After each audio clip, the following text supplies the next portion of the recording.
You're about to experience a Muddy Boot production. Today on Wardens. We received a tip-mount call today through our 1-800 tip-mount program. Bingo! Shell casing. That is what we call the big F, big felony. There's a lot more that's going on here than you're telling me about. And we're going to get to the bottom. So the point is now he's under a house? Let's see what we got, huh? Then it was alive last time you came through? You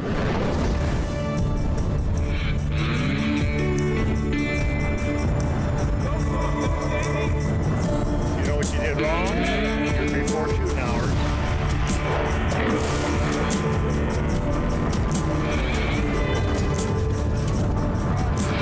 There we go.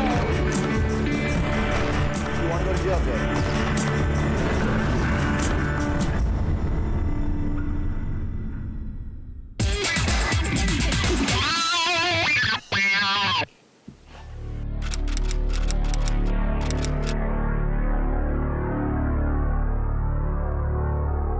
Each day as a Montana game warden can be a new adventure.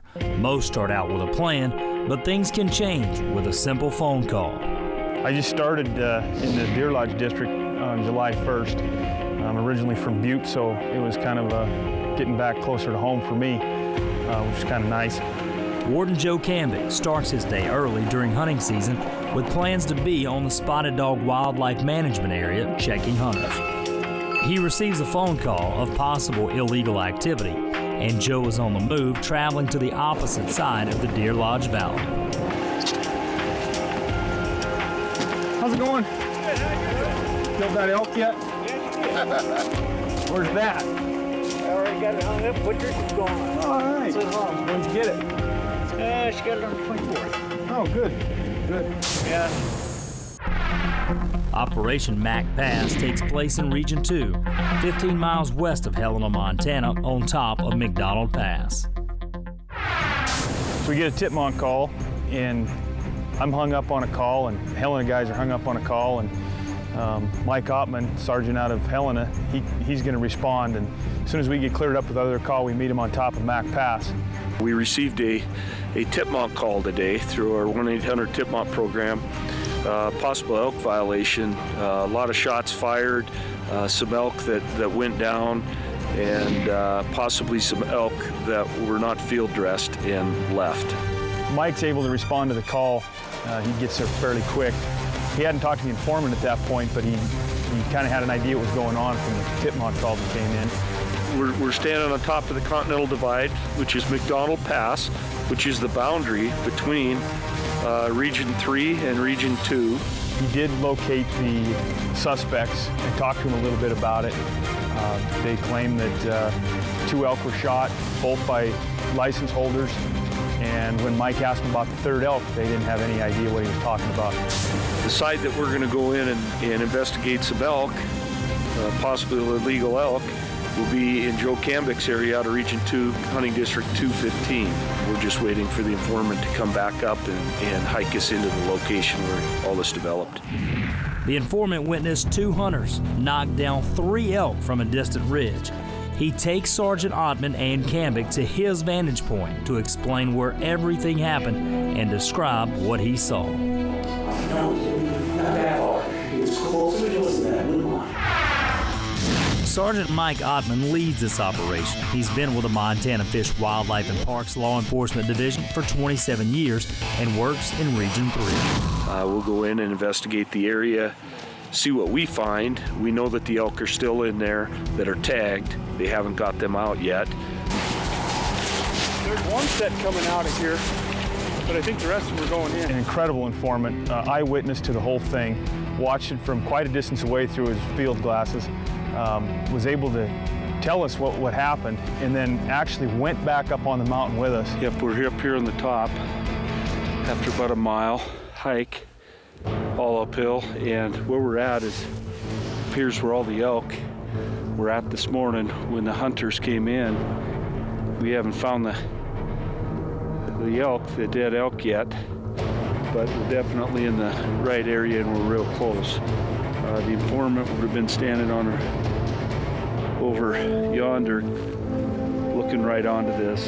We'll keep tracking footprints until we find the elk. Tracks go down here. They go in and they come out. There's tracks that go over to this timber line. I think they're down this way. You guys wrap this, you'll bump into these tracks here going down. And we'll cut across the top. When we return, Bingo! Shell casing. Okay.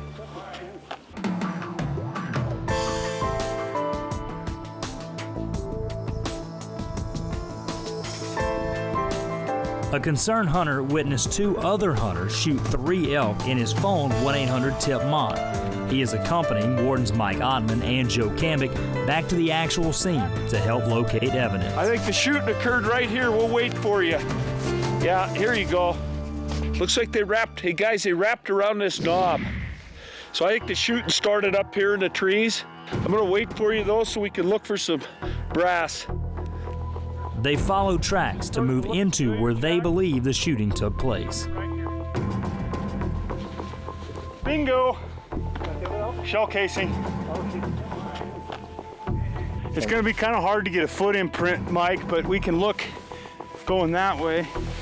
Yeah, you can see where they knelt down right here. I kind of walked in it kicking around for shells, but I found the shell.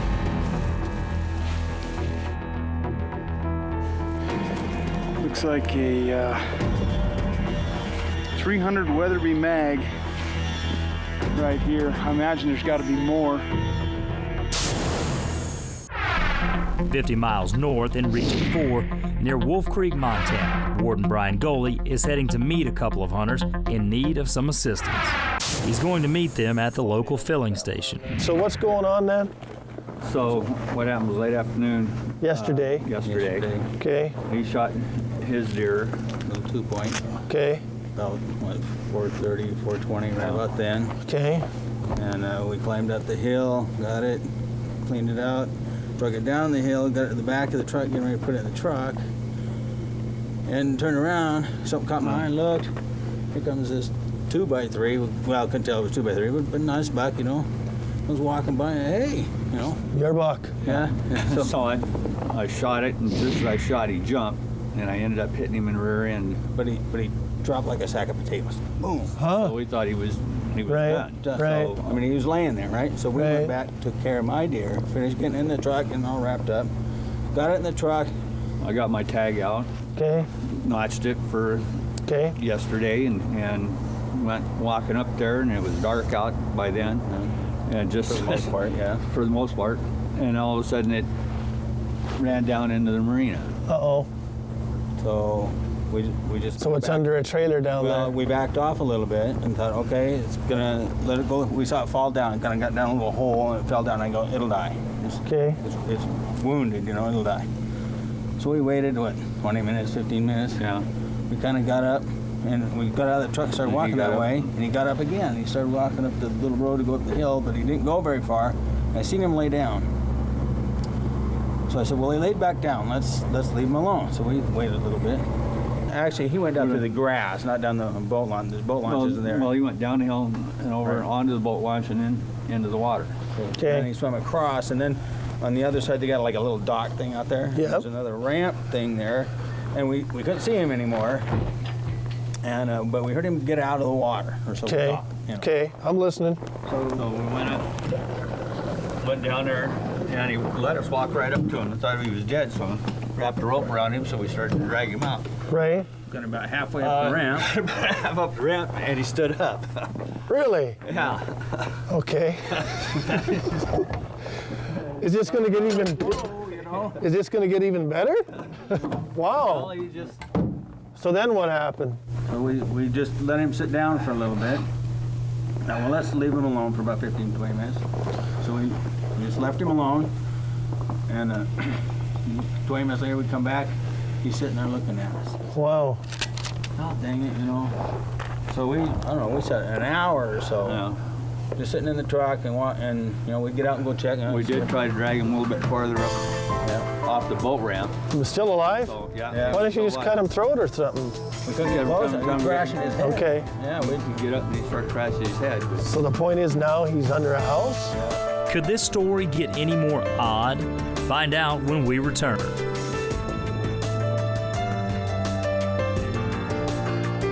I just don't want to ricochet, you guys.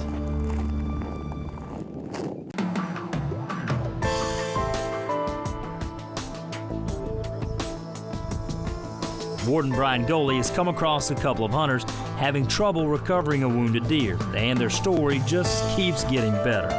So the point is now he's under a house? Yeah, the trailer. Mobile home. Mobile home. All right. But what he did is we got him up there, and then we just let him be, and he wiggled his way against the hillside, and then he went down this way, Doing all this and with then his front feet. then he went back this way, and now he's worked his way all the way around to where the motorhome is, or not motorhome, but the trailer is, and crawled underneath the trailer. So at one point during the night, after we'd haul him up and he was wiggling his way, we thought he had expired.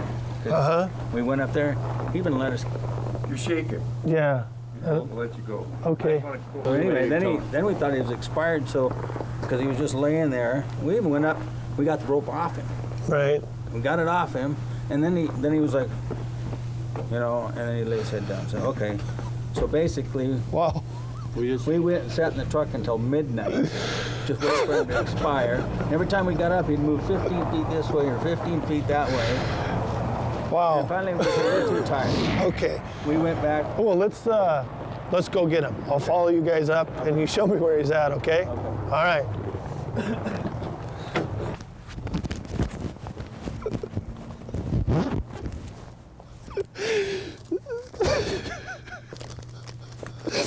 I just couldn't hold it. Anyway. It's just so funny. Shouldn't be funny, but it is.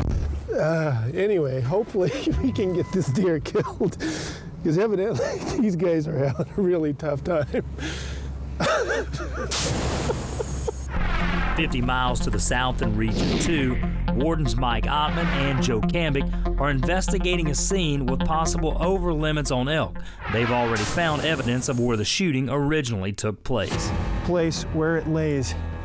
And you can see, even if you pan out here toward the gut pile, this is where they were shooting at, so they were still up at that point. Whether they were shooting at them separately or if there was crippled elk out there and they got to this point and started shooting again, we don't know. But it'd be good to see what caliber that is. 243. Both 243 and 300 mag spent casings were recovered, indicating possibly a man and a woman shooting, just as the informant had said. For sure. This is a 300 Weatherby, but it's in a brass casing instead of a silver casing. Still the same. We can look at we'll look at the pin through my eye loops and see if it comes from the same gun. Wardens take photos of the evidence in case identification is required during the ongoing investigation. Hold on a sec, Mike. I think I got more.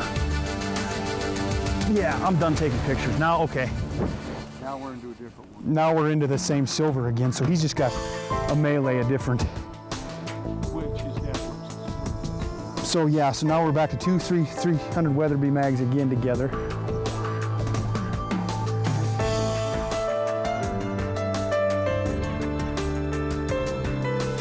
My goodness, you guys.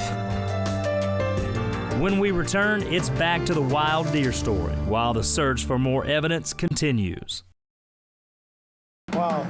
Warden Brian Goalie has listened to one of the craziest hunting stories ever and has followed the hunters to the location to dispatch the wounded deer.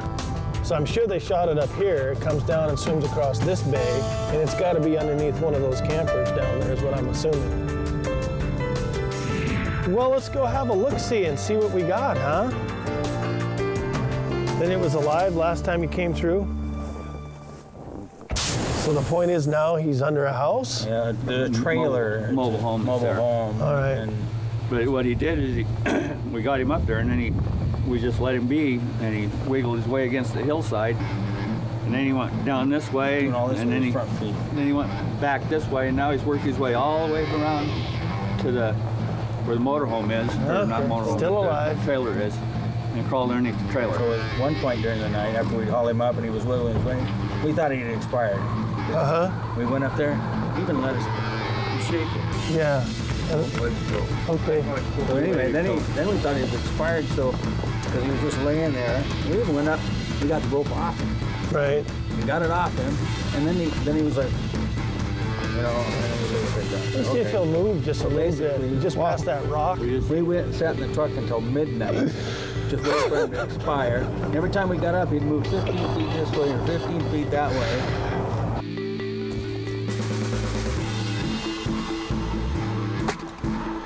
What happens when they get adrenaline. They drag the deer out, Goalie checks the tag quick and moves on. Very much. You too. You guys be careful going back, okay? We will. Thank you. Our wardens in Region 2 have found the elk. There's one of them. Warden Camic checks the tag. 21580 antlerless elk, that's all correct. East Helena.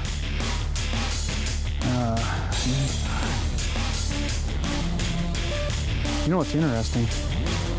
There's 2 dates punched out on this. The 26 and the 27 are both gone. So that's an improper validation. So that's something we need to find out.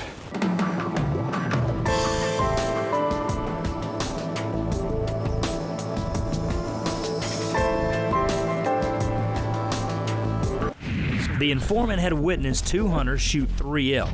1 elk has been found, and Warden Camic searches for another, while Sergeant Otman continues to search as well. Bingo! Well, this is an elk that they crippled, and it made it right there. It's ungutted, it's wasted. They didn't follow the tracks, they seen the blood. While Camic scores on elk number 2, Sergeant Otman finds the 3rd. 3 elk now, 2 of them tagged, 1 shot left. Well, there's an entrance hole from a bullet down here where she was hit, and there's no exit hole. I'm just gonna cut in here and see if I can locate a bullet. Camic tries to recover a bullet for evidence. In all, 3 elk were found, 2 of them tagged, and 1 that had never been recovered. The informant saw a man and a woman shooting. An incredible informant, eyewitness to the whole thing. We have an over-the-limit violation and also a case of an illegal tag transfer. Montana does not allow party hunting. So after we gather up all our evidence, we're able to reconvene in Helena at the Helena Resource Office. We get Wardens Dave Lone and Kevin Cook. We bring them up to speed on what's going on, so they're going to help us with interviews. We're going to separate 2 of them and see what they can say. Sergeant Otman calls the suspect. Okay, you mind coming by? What's that? I said, do they do it? No, we're good. We're good. Hey, just want to visit with you a little bit about some of your hunting stuff today. I don't know a lot. I just, basically what Mike told me. Okay, I've been on a canyon creek. While Wardens Lowen and Camic interview the suspect, his girlfriend is being interviewed in a different room by Sergeant Otman and Cook. Okay, Before questioning, you have the right to remain silent. Anything you say can be used against you in court. You have the right to talk to a lawyer and have one with you during questioning. If you cannot afford a lawyer, one will be appointed for you for the questioning if you wish. That's standard. We just have to do that. Okay. The interview went well. Of course, they were trying to stay out of trouble by not telling us the truth at first. That is what we call the big F, big felony. There's a lot more that's going on here than you're telling me about. Okay, now we're gonna get to the bottom of this. Okay, now if you want to be in a world up over your head, this is a good way to get there. Okay, and the reason I'm saying that, that's more than 4 shots. Okay, These shots were together. These shots were together. this officer right here hiked up onto your tracks, followed the elk, okay? Found all the elk, including the calf that wandered into the trees, the blood trail that you guys followed. I followed it. Okay. But when they realized that we had all the evidence, they came clean with it. And it sounds like the female portion of this whole incident is finally coming around and telling the truth about what happened up on the hill. They're just getting the final details from her now. After conducting interviews, the wardens determined the proper citations for all parties involved. And real quick, we just penciled out, trying to keep track of this. Joe listed out that, you know, what each person could be charged with. Not that we're going to charge them with all this, but just to keep it in order. So what did you have for? I had for hunt without a license, loan and transfer. And the reason he's going with the loan and transfer is because he shot elk number 2. He killed elk number 2, and that's when the tag went on. So he would get the tag transfer on that one. Okay. It was a felony case, but basically we handled it with misdemeanor citations. Next week on Wardens. Sit down. Sit down, I'm not asking you. Do you want to go to jail today? Okay, do you want to go to jail today? All right? Find us on Facebook. I just couldn't hold it. Anyway. It's just so funny. Before, do you realize that that is what we call the big F? Big felony? How's my hair look? You got the sweat rolling, do you? Of course not. I don't have anything.